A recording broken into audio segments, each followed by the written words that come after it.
చదువుకున్న వ్యక్తి చదువుకోకుండా ఎందుకు క్రైమ్ చేయాల్సి వచ్చింది? మా నాన్నకు వెళ్తూ బాగాలేకుండా సార్ నాకు కాలేజీలు పడిపోయినా చదువు బంద్ చేసి జీతం ఉంచారు.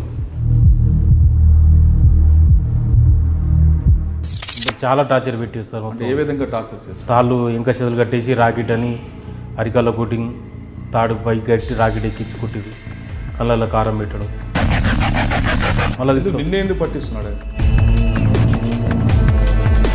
అంటే నువ్వు ఊర్లో వచ్చినప్పుడు దొంగతనం ఎందుకు అవుతుంది? అరే ఎప్పుడు వచ్చినట్టే నైట్ వచ్చిన సార్, నేను రిలీజ్ అయ్యంటే నైట్ ఆడ దొంగతనం అయింది అది అని చెప్పి టార్చర్ పెట్టాడు సార్. నేను చేయలేదు సార్, ఎందుకు సార్ చేయకుండా కూడా ఇట్లా ఇబ్బంది పెడుతున్నాను. నేను అవపడితే దొంగతనం పెడుతుర్రు అని చెప్పి ఉల్లిగొండ ఎస్ఐ అప్పుడు శ్రీనివాస నాయుడు అని ఉత్తరం ఉండే సార్. అప్పుడు ల్యాండ్ ఫోన్ లేకుండా ఏం లేకుండే నేను ఫోన్ చేసి క్రైమ్ చేసిన సార్.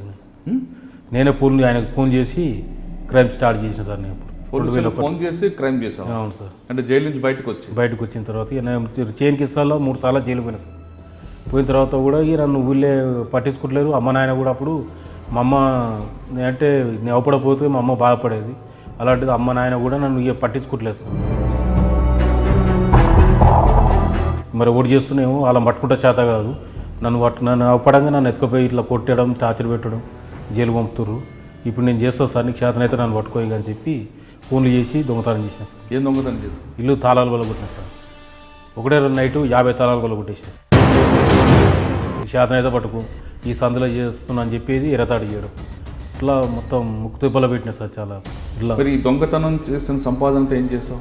ఖర్చులో జల్సాగా ఖర్చు పెట్టుకోవడం సార్. ప్యాకెట్ మందు అవ్వడం, ప్యాకెట్గా ఇట్లా ఆడడం, ఇట్లా అమ్మాయిల కాడికి పోవడం, ఇట్లా చేసిన సార్. కానీ ఒక ఆమెకి నువ్వు బెయిల్ ఇచ్చావు, ఆ అమ్మాయిని పెళ్లి చేసుకున్నావా? చేసుకుందామని తీసుకొచ్చిన సార్. వచ్చినాక 20 రోజులనే గట్కేశ్వర్ రూమ్ తీసుకొని ఉంటున్నాం సార్. గట్కేశ్వర్లో రూమ్ తీసుకొని ఉన్నాం. అన్న కూడా ఎంతగా నమ్మలేదు సార్. మస్తు టార్చర్ పెట్టి కళ్ళ కారం పెట్టి కొట్టింది సార్. బాగా కొట్టి అమ్మాయిని కూడా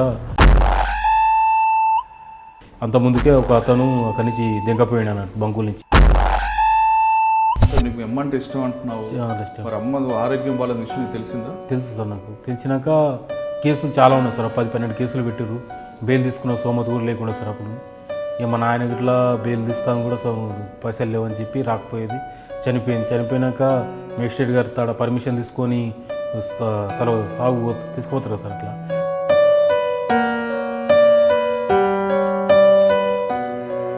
అటువంటి అమ్మ చనిపోయినప్పుడు జైల్లో ఉండి అసలు నువ్వేమనుకున్నావు?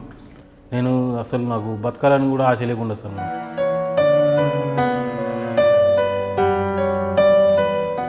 నేను నన్ను కన్న పాపానికి ఆమె తలవరు కూడా పెట్టలేని పరిస్థితి అయిపోయింది. నేను చాలా కోల్పోయినా మా అమ్మకు. ఆ రోజు అసలు ఏడుపు అనేది ఆగలేదు. నాకు అమ్మ అంటే చాలా ఇష్టం సార్ నాకు. అట్టనే మళ్ళీ మా అక్క చనిపోయినా కూడా అక్కను కూడా చూసుకోలేని పరిస్థితి నాది. అమ్మకు కోల్పోయినా నేను అసలు ఎందుకు ఉన్నా నేను భూమి మీద అని ఇట్లా అనిపించింది నాకు. తర్వాత ఇంటికి వచ్చినాక కూడా ఊళ్ళేకి రాగానే అందరూ తిట్టడం నన్ను.